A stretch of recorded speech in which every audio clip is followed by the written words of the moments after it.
Clubhouse with my man Jasper the Filmy. What's going on, Jasper? Hey, what's up, fam? And another day.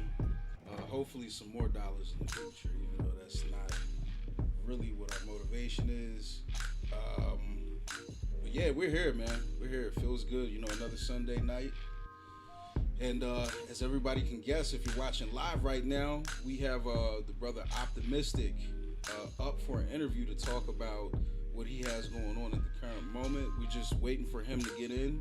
So in the meantime and in between time, we are talking to you live.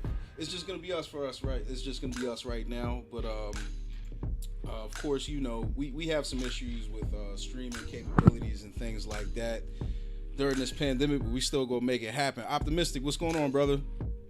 Hey, what's going on, brother? Can you hear me all good? Yes, yes, yes. We got you in here loud and clear, my man. Great to Thank have you. Thank you so much for having me, man. It's a pleasure. Hey, so I'm gonna be the one to ask the obvious question since you got daylight going on and we do not. I was thinking about that. Like that skyline is making me jealous, man. Like, it's looking very nice back there. Where you from, brother? Yeah, man. I'm from Rockingham, Australia. Nice. It's right now. I think it's just gone a bit past 9 a.m. in the morning, and we're about the middle of springtime. So yeah, the weather's beautiful right now. The beaches are beautiful, and yeah, it's lovely. So I thought I'd do the interview out here, man, because the sun shines and it's absolutely beautiful, man. As you should, man. I love Australia, man. I can't talk enough about it. Been to Queensland a couple of times myself, and I had a great time. Absolute great time. I seen factual here. I've seen more Nissan Skyline R34s out there than I've ever seen in my whole life anywhere else. Do you see that where you're at?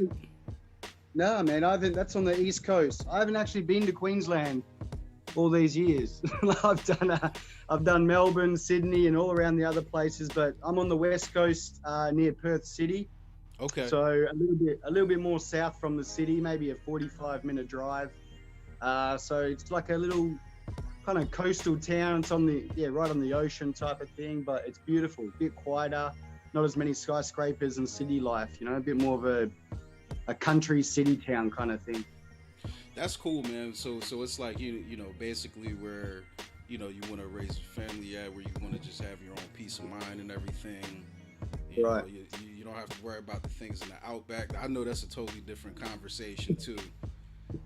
Wow, man. Yeah.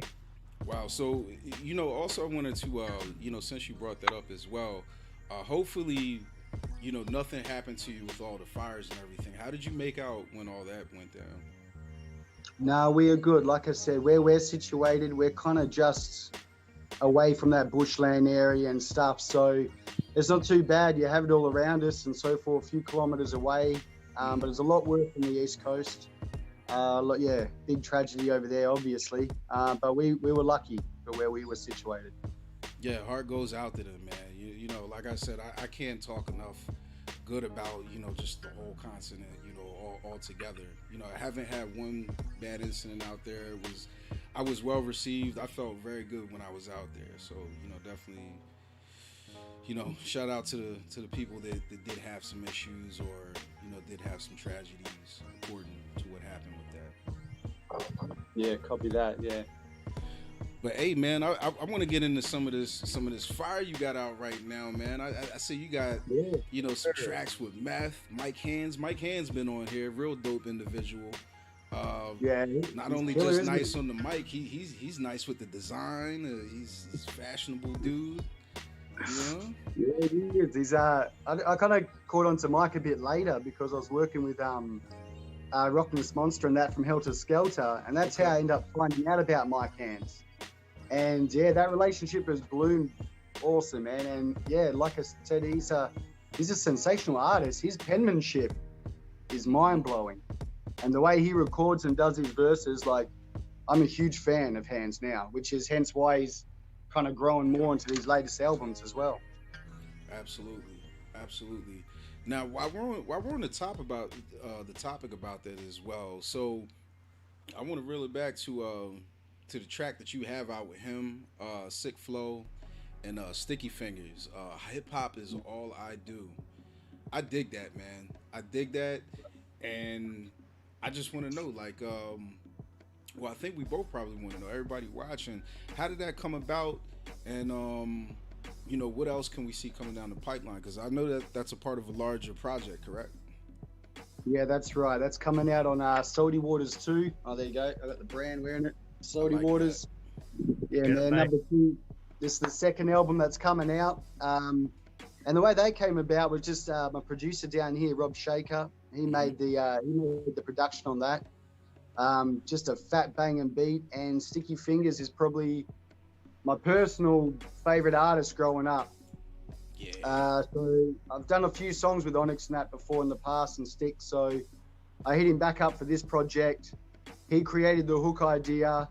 Then I hit up Mike Hands about it because there was this conversation me and Mike had a while back where he wanted to do a song with Sticky Fingers. So I asked if he wanted to join on that song. And then Sick Flow, he's from 100 Mad. He reps it, and he's such a humble, nice dude. So it was perfect. I'd done a song with those two MCs before, Mike Hands and Sick Flow, on the last album, and I just thought they gel really well as artists. So it was a bit of a no-brainer putting these two on.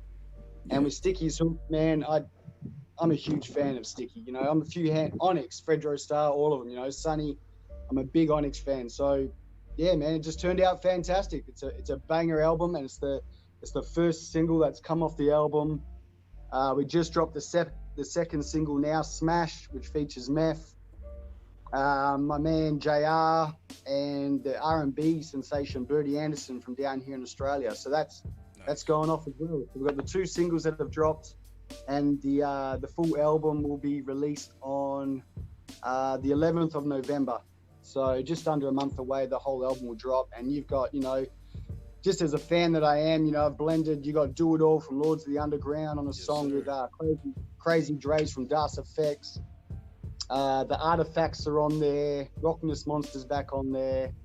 I got some cats from Australia that I've grown up and loved and admired. It's probably the pinnacle album so far that we've done. It's produced by 2 producers from Australia, Loffway the Beatsmith and Rob Shaker, and we're really happy with the outcome, Doc. Like it's been a lifelong journey on this one, man.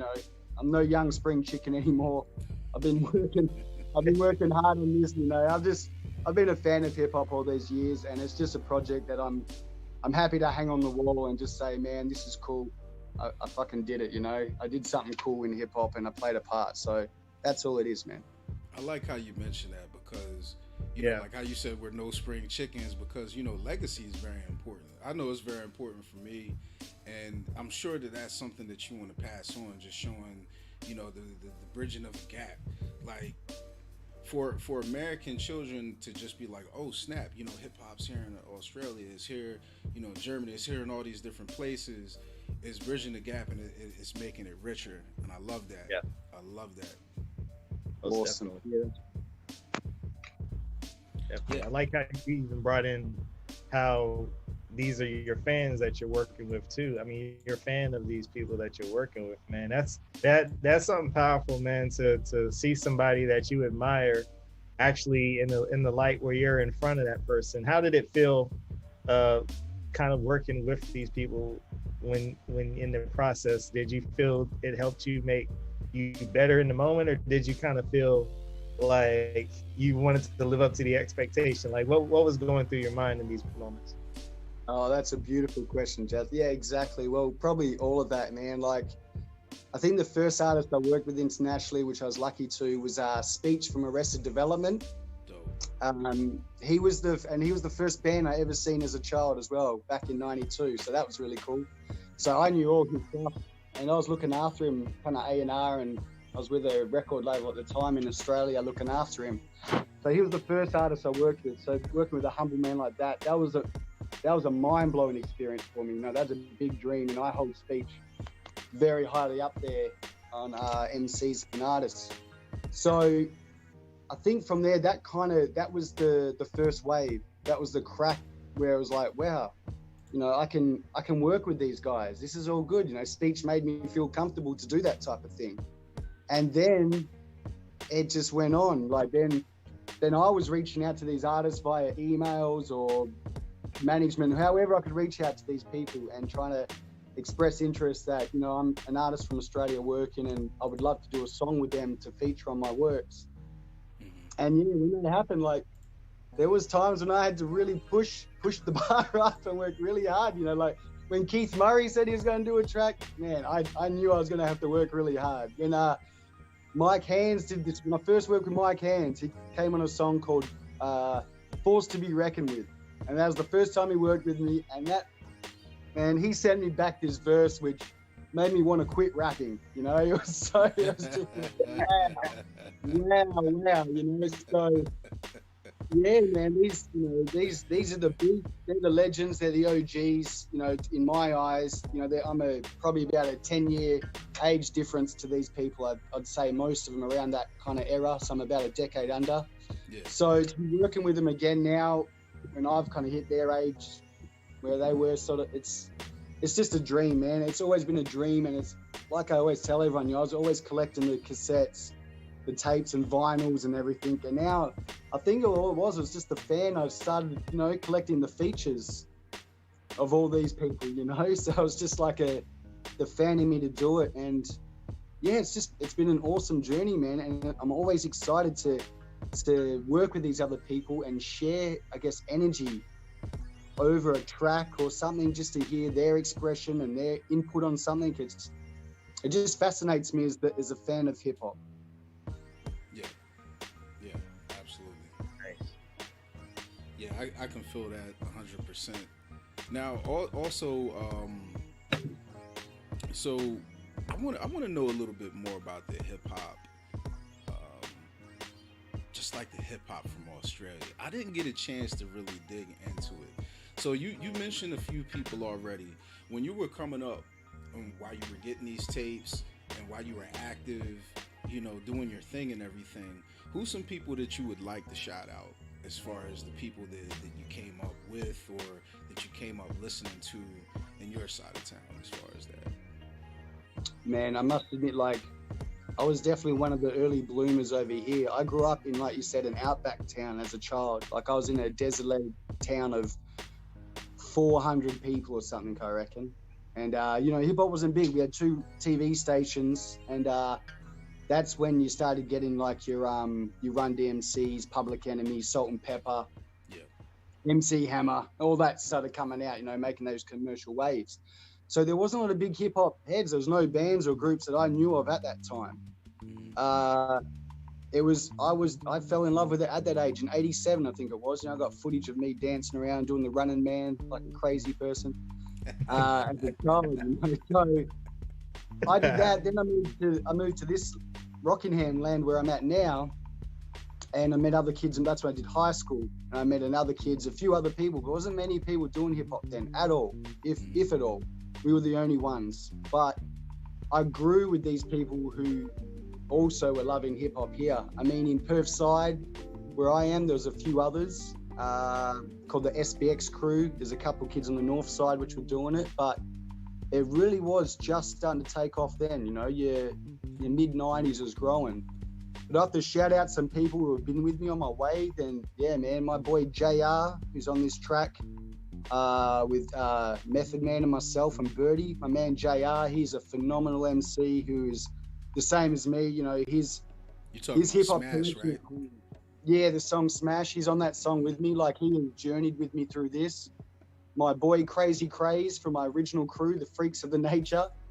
Me and him gigged our asses off as little kids, you know, getting in any venue and bar we could to do this thing called rap and hip hop in Australia. My producers now, Lofwa the Beatsmith and Rob Shaker, my boy MC Dreads, Ron Ransom, Drastic, you know, these are all cats and MCs that I've just become friends with because of hip hop, because hip hop connects, you know, they all had the same passion. So we all kind of grew up during that same era, you know, but all fans of it. And yeah, and then I discovered more people, and now the hip hop scene in Australia has gotten huge. You know, we used to play our gigs when it was just us and a couple of friends, and you'd be in a little bar with bugger all people. And now you've got artists over here like they're called the Hilltop Hoods and Blissinesso, Draft.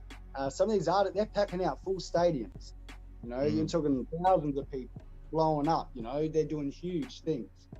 So the scene is growing drastically over the past few years, and it's beautiful. I think it's great. You know, you got styles coming out. You know, so everyone's doing their own thing. You got the kind of underground heads, old school, which are a bit more like myself, that are more that kind of era. You got the new kids, which are creating your more electronic, I guess even going grime in that style. You got the hipster hip hop, bit more poppy essence, and yeah, it's cool, man. It's really cool. Many different styles coming up, and you know, I guess obviously when Eminem blew up, you know, I remember when Eminem came out. You know, I heard of him early in the Source and that, being a real fan of it, and then next minute, you know, fuck, hip hop was huge. You know, Eminem on that scale, he changed things huge over here. You know, big. It blew up a lot bigger.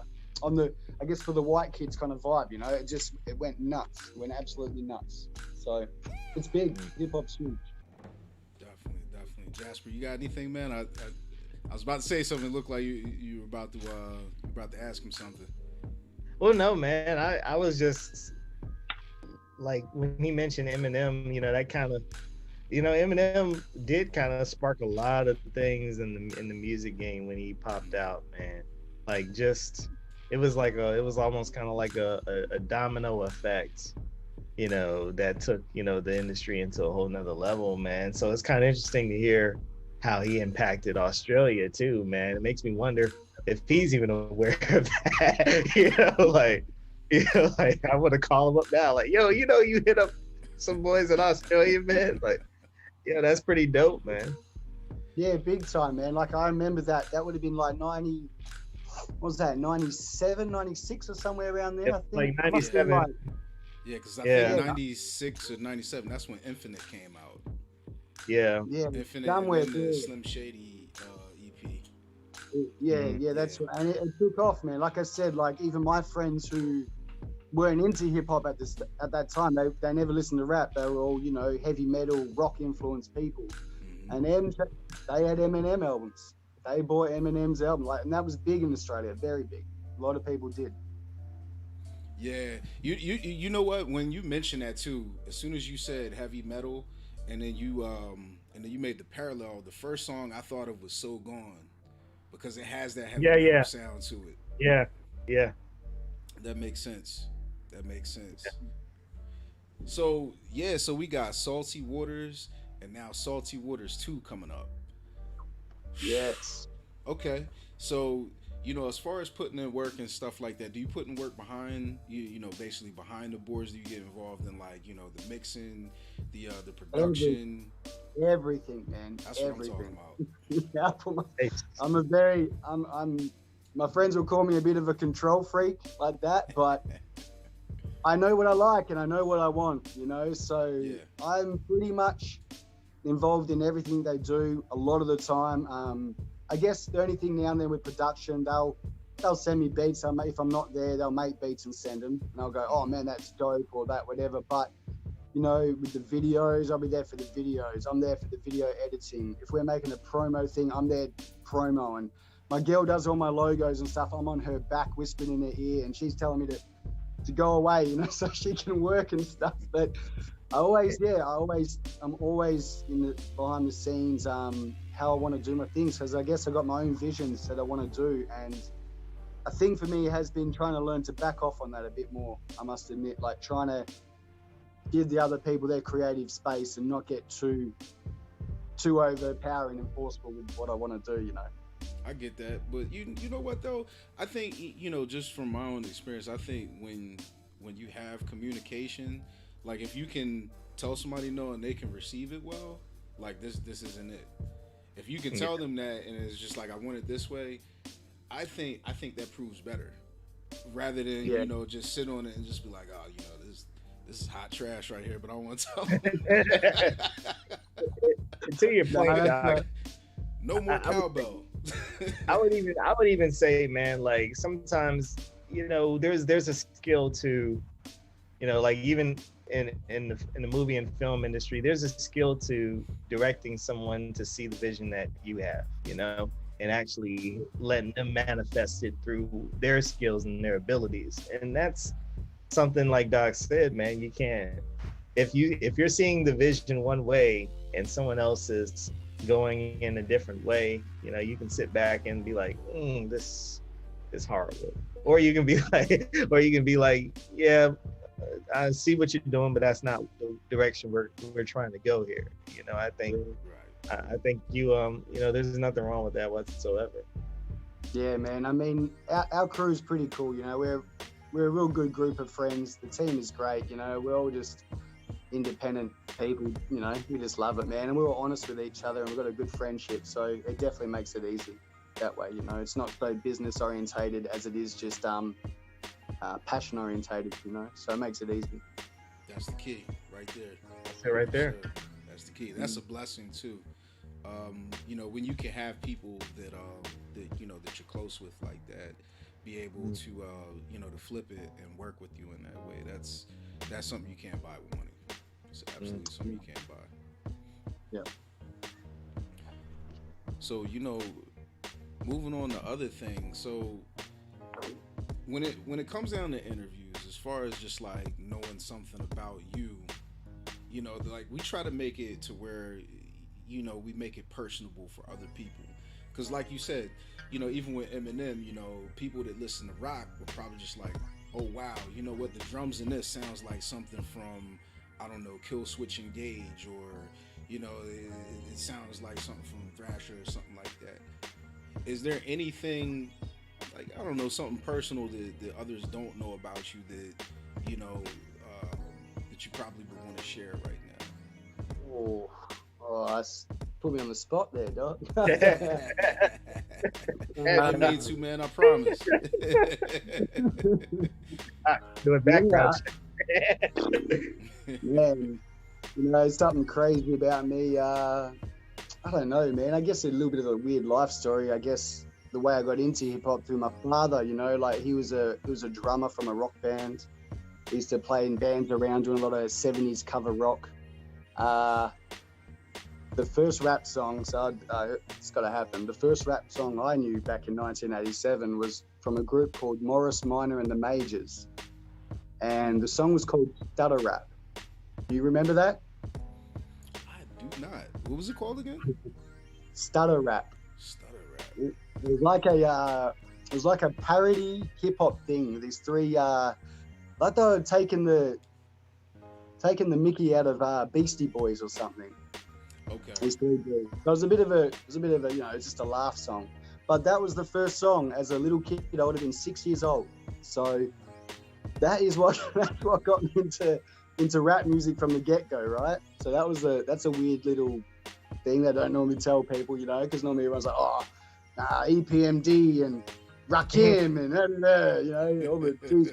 It did come, which obviously did come. But the first thing Optimystic heard was some corny, funny record called Stutter Rap by Morris Minor and the Majors. And you know what? I remember that. You do? Actually, now that you mention, I actually do remember that song now. Stir the rap. Yeah.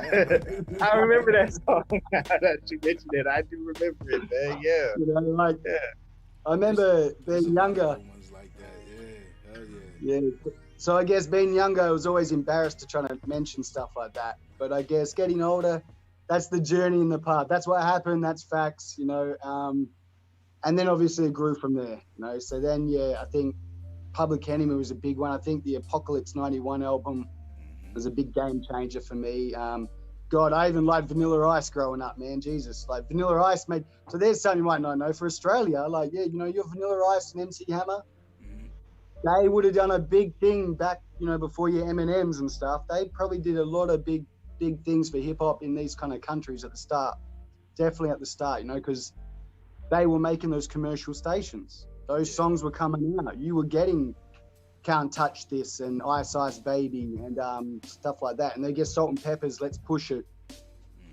And then that broke more, I guess, because then you got your Run DMCs, It's Tricky and all that coming out, Public Enemy. And then the naughty stuff started coming, you know, your Two Life Crew was coming out. and you're sneaking that tape so your parents Yeah. can't hear it, you know, and NWA.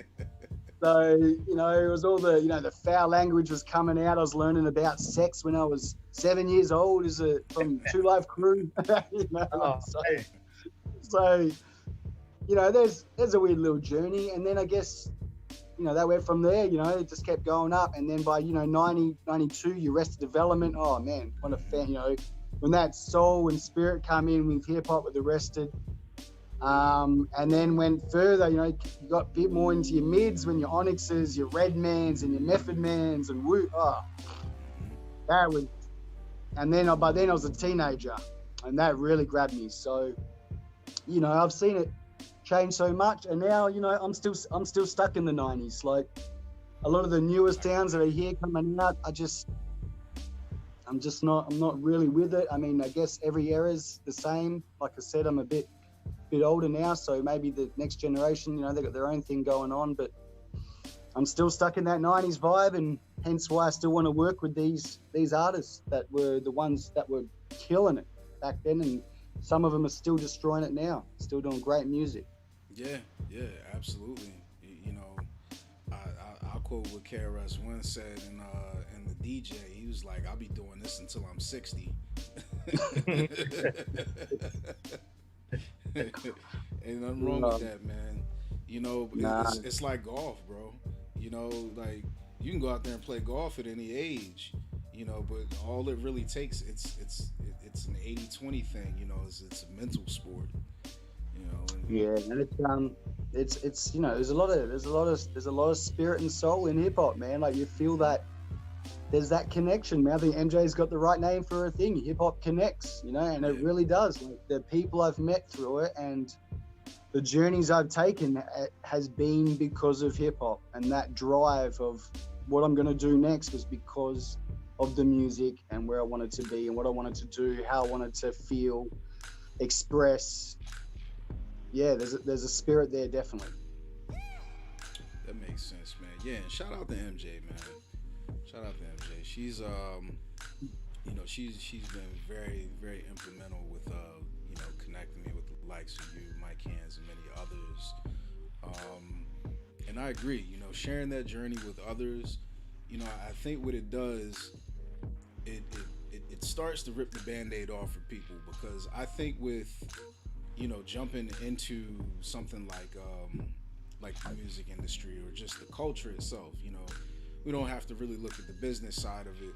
People want to know, like, okay, you know, which way should I go? You know, how should I jump into it? And by having these conversations, it shows people that, okay, you know, we're all just normal people here. We're everyday people, and you know, cool. You know, I can jump into the conversation, or I can start the conversation with someone. So definitely big shout out to her. Yeah. Correct.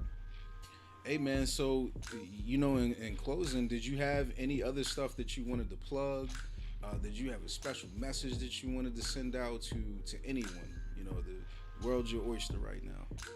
I guess the main thing is just trying to get that music out there. So, yeah, man, if anyone's interested in hear what's being created, because I feel it's a very, you know, coming from Australia, it's going to be hidden a lot, and it's going to slide under a lot of radars and not be heard. But I just feel these Salty Water 1 and Salty Water 2 albums are little, for any fans of hip hop, I feel like they're little hidden gems that people can come across and find.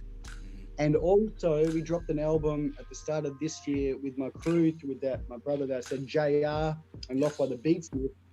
We created an album we're known as the Protectors, and the album was called Protectors of the Lost Art, which features KRS-One, Sadat X, Lords of the Underground, and a plethora of others. So we created that with the sonics of that album with a real more 90s sound on that one, you know, as opposed to the Salty Waters 2 and that kind of make it a little bit more fresher, 90s with a twist. But the Protectors album, which is getting slept on hard, man, get that track with KRS-One and Sadat X, When the Ink Flows, it's phenomenal, man. So I think it's just hard getting the music out there these days, you know. I'm not big and that on my push grind and my social media. That is definitely a weakness for me.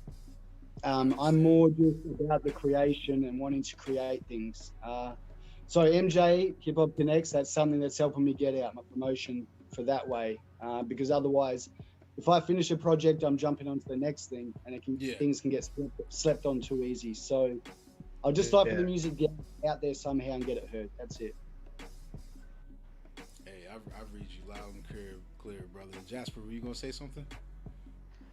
Just enjoying hearing your story, man, for sure, and just glad too to hear. You know what's funny, when you was talking about stutter rap, I remember I was thinking like, I remember the name of that song, and then finally the tune came back in my head. You know what's amazing, and Doc kind of hit a good point about just like how, you know, putting the band-aid on, you know, some of the people that may have had some hurts in the past on it, because that was a whole different culture too, man, of just having fun, you know, with the music, you know, and the stories that was being told with it, man. So you really brought back some memories just kind of listening to you, man, and you telling your story. Keep on doing what you're doing.